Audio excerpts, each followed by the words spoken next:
Million subscribers ప్రతిరోజు 1.5 పైగా views తో ప్రపంచవ్యాప్తంగా ఉన్న తెలుగు వారందరికీ చేరువైన మా ఆదాన్ ద్వారా మీ బిజినెస్ ను యాడ్స్ రూపంలో ప్రమోట్ చేసుకోండి. For more details contact this number.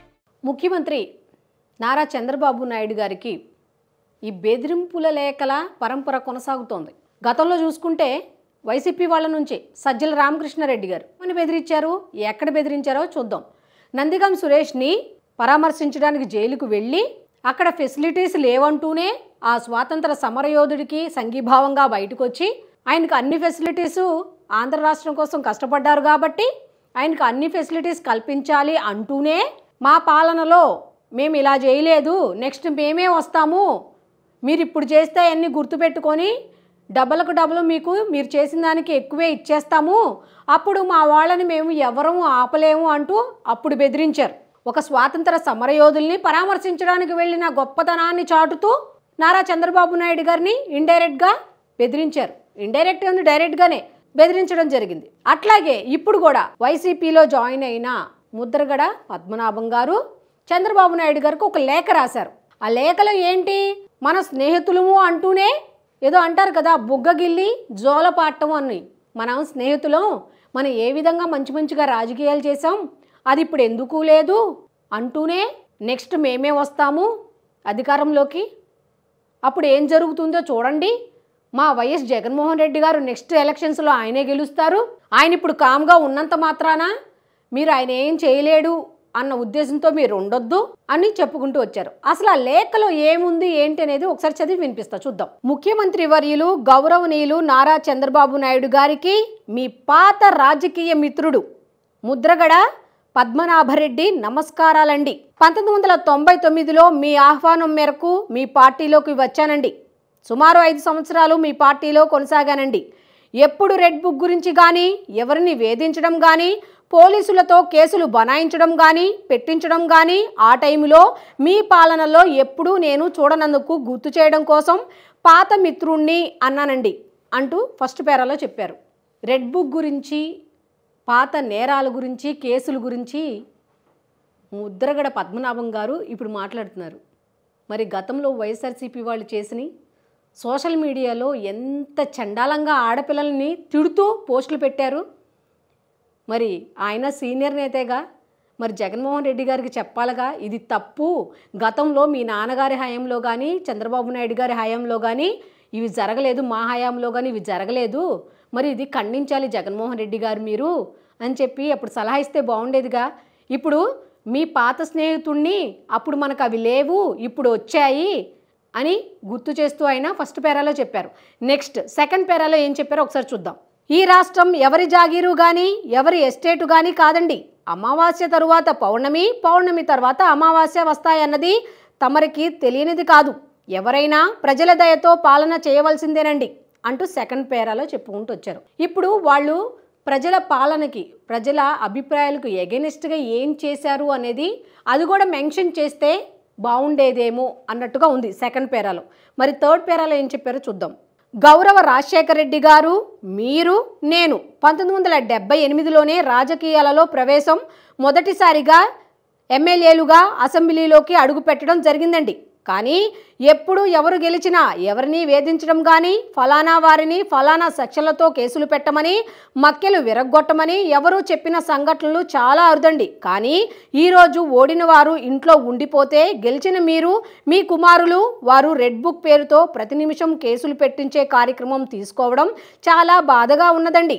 ఎందుకు ఈ రకమైన పాలన చేస్తున్నామేమో అని ఆత్మపరిశీలన చేసుకోండి. అధికారమే కాదు, జీవితం, ఆస్తులు శాశ్వతం కాదన్నది తెలుసుకొని కుమారులు వారికి మంచి సలహాలు ఇవ్వండి, అంతేగాని రెచ్చిపోవద్దని చెప్పండి. అంటే నారా లోకేష్ గారు రెడ్ బుక్ ద్వారా అందరి మీద కేసులు పెట్టిస్తున్నారు, మీరు మీ కుమారులకి చెప్పండి, పదవి అనేది శాశ్వతం కాదు, ఆస్తులు పదవి వ్యామోహం అనేది పర్మనెంట్ కాదు అని చెప్పారు. ఓకే, నిజంగా చెప్పాలంటే కూటమి ప్రభుత్వం అధికారంలోకి వచ్చి 7 నెలలైంది. జగన్మోహన్ రెడ్డి గారికి సంబంధించి ఎన్ని కేసులు బయటకు వచ్చాయి. ఒక రకంగా కూటమిలో ఇప్పుడు చర్చించుకుంటున్న అంశం ఏంటో తెలుసా, కూటమిలో రెడ్ బుక్ నిద్రపోతోంది. రెడ్ బుక్ అన్నారు, ఏ యాక్షన్ తీసుకోవట్లేదు.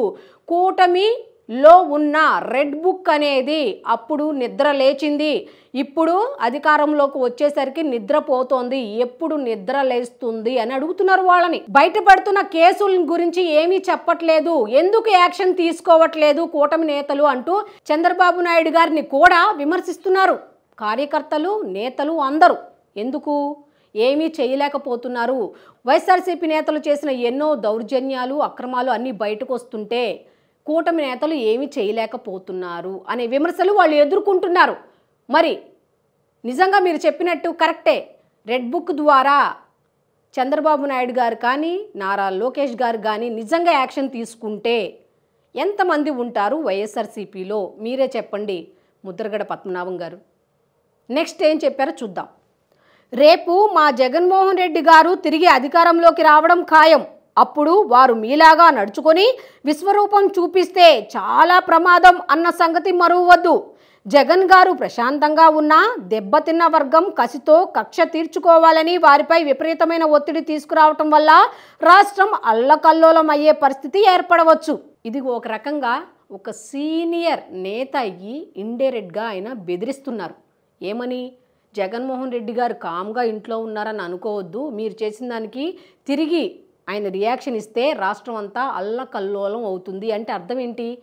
అన్యాయాలు చేసిన వాళ్ళ మీద కేసులు పెట్టొద్దు, వైఎస్ఆర్సీపీ వాళ్ళు ఏం చేసినా ఏదైనా మాట్లాడితే గొడవలు సృష్టించబడతాయి, రాష్ట్రం అల్లకల్లోలం అవుతుంది అని బెదిరించడమా?